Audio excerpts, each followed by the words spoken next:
Great. So we're going to read a nonfiction text today to think about what the author's teaching and their point of view. I'm super excited for us to read this book because we just had our Black History Month celebration last week, and we're reading a picture book today about young Thurgood Marshall. About young Thurgood Marshall. And right after we finish, we're going to thank you. We read Happy Birthday Martin Luther King a week or two ago, and we looked at the page where it was talking about how Martin Luther King loved being there to help people in need. We knew that he wanted to help people. He feels like very connected to poor people, and he wants to help them. So that showed us a lot of his motivation when we talked about what he wants, needs, and feels. What he wants, needs, and feels. Great. So we're going to do that same thing when we read young Thurgood Marshall today. You're going to be thinking about what he wants, needs, and feels so that you can make inferences about how Thurgood Marshall changed the world in his community and how we can kind of start to do the same thing. So careful that you're not going too fast. You skip those sight words. This was called segregation. So what's the problem that Thurgood notices in his neighborhood? The problem was white people had black children that couldn't go in. They had them in separate schools, and that caused segregation. Yeah, so he noticed in his neighborhood that white and black children played together, but they had to go to separate schools. And that was called segregation. I want you to keep reading to figure out what his motivation is. What does he think about segregation? And what is he going to do to make an impact on his community? Keep reading. Awesome. So I hope you enjoyed the book. So what was the author teaching us in this text? Let's start with who they're teaching us about. Who is the author teaching us about? Let's see if we can all get it. The author is teaching us about Thurgood Marshall. Right, so let's go ahead and write down here who. Oh, whoops. Thurgood Marshall. And what is the author teaching us about Thurgood Marshall? What is the author teaching us about Thurgood Marshall? The author teaching us about Thurgood Marshall is that Thurgood Marshall, they don't want the white people and black people,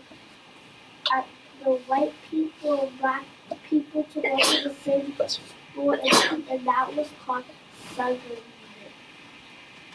What's it called? She knows. It's called segregation. It's called segregation. So there's this problem in Thurgood Marshall's community that he noticed, and it's called segregation. It's called segregation. So Thurgood Marshall noticed there was segregation in his community. So we're thinking about Thurgood Marshall, and Thurgood Marshall is noticing segregation.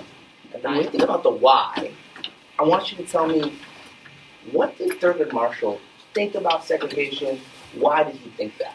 What did he do? I'm getting at his motivation here. What did he think about segregation?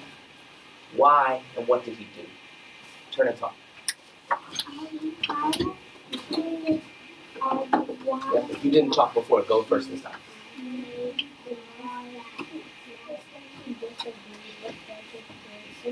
Because they wanted black children and white children to get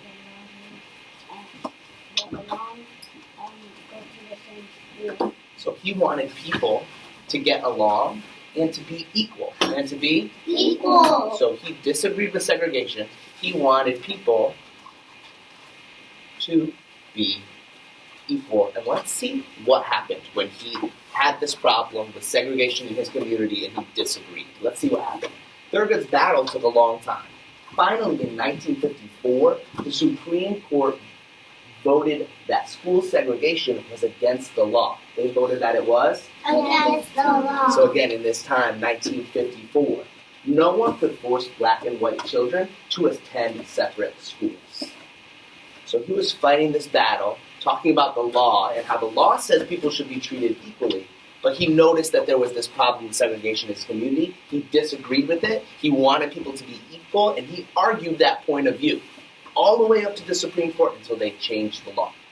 So what lesson can we learn from Thurgood Marshall about how to be a good citizen? About how to be a good citizen. Remember, citizen is someone who participates in the community or who participates in the state or the country. Thurgood Marshall showed how to be a citizen. What lesson can we learn from Thurgood Marshall about how to be a good citizen? When I say go, whisper voices, turn and talk. Go.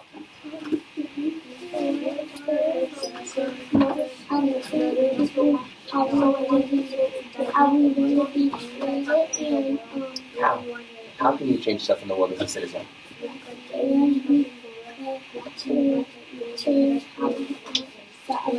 What did Thurgood Marshall do that helped change the law? Dragons.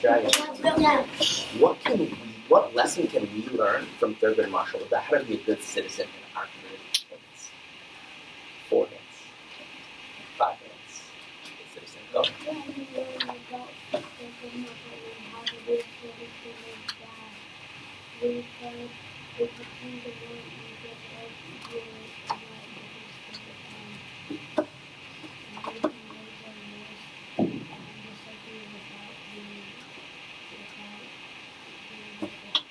Right? Showed us that we can be a good citizen by raising our voice about what problems we see in our community, and we can change those problems just by disagreeing and raising our voice and disagreeing respectfully. So we're going to take this time now just to close out with a written prompt. Tell me about a problem in your community with a friend or with a family member or in school, and tell me how you might deliberate or disagree respectfully and help change that problem. Okay? As soon as you have your written response, you can take a pencil from the cup and begin your writing.